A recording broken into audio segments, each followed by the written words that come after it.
एक बार महाराज दशरथ ने विचार किया कि अब मैं वृद्ध हो चुका हूं और हर चीज का कोई समय होता है, तो क्यों न मैं राम को युवराज पद पर नियुक्त कर दूं। और अपने मन में विचार करने लगे। फिर तो उन्होंने राज्यसभा में जाकर के मंत्रियों से कह भी दिया और कहा, मंत्रियों, मैं राम को युवराज पद पर नियुक्त करना चाहता हूं और इस बारे में तुम लोगों की क्या राय है। तो मंत्रियों ने कहा कि महाराज, हम तो पूर्व में भी यही चाहते हैं कि राम युवराज पद पर नियुक्त हो। एक ही बार में सब मंत्रियों ने यह सहमति कर दी। तब तो दशरथ जी बड़े प्रसन्न हुए और मंत्रियों से एक बड़ा सुंदर प्रश्न कर डाला। महाराज दशरथ ने पूछा कि भाई, आप लोगों ने एक ही बार में यह सहमति कह दी कि राम युवराज बने। राम में ऐसा कौन सा गुण आपने देख लिया जो आप लोगों ने एक बार में सहमति कर दी। तब तो मंत्री कहने लगे, हे राजन, वो सभी गुण एक राजा में होने चाहिए और राम में है। ऐश्वर्य संपन्न, बलवान, समस्त गुणों की खान राम है महाराज। और राम कोई साधारण नहीं है।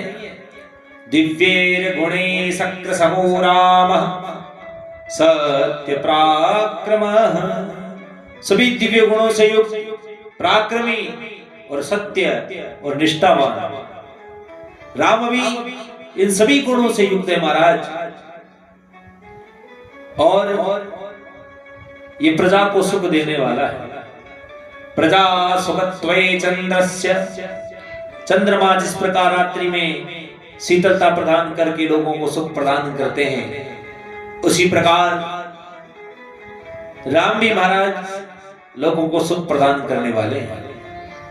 इतना ही नहीं कि ये सुख प्रदान करने वाले हैं, भगवान राम तो वसुधा यहा क्षमा गुणे, जिस प्रकार वसुधा ये पृथ्वी सबको क्षमा कर देती है, उसी प्रकार भगवान राम भी सबको क्षमा कर देते हैं महाराज। वो वसुधा के समान धैर्य को धारण करने वाले हैं।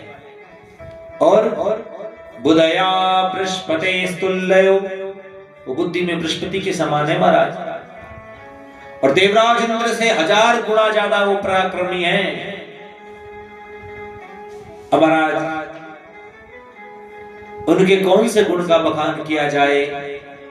गांधर्वे च भुवि श्रेष्ठो बहुव भरताग्रजः, वो गांधर्व विद्या में, वो संगीत विद्या में बड़े प्रवीण हैं और दिखने में भी महाराज बड़े सुंदर हैं।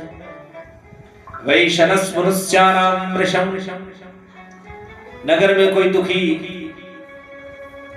या कोई निर्धन जब उनको मिल जाए तो उनके साथ वो दुखी हो जाते हैं, और उनको कोई सुखी मिल जाए तो वो सुखी हो जाते हैं। ये सबसे बड़ा गुण है महाराज, दुखी के साथ दुखी होना और सुखी के साथ सुखी होना। और मंत्रियों ने कहा, हम कहां तक उनके गुणों का वर्णन करें।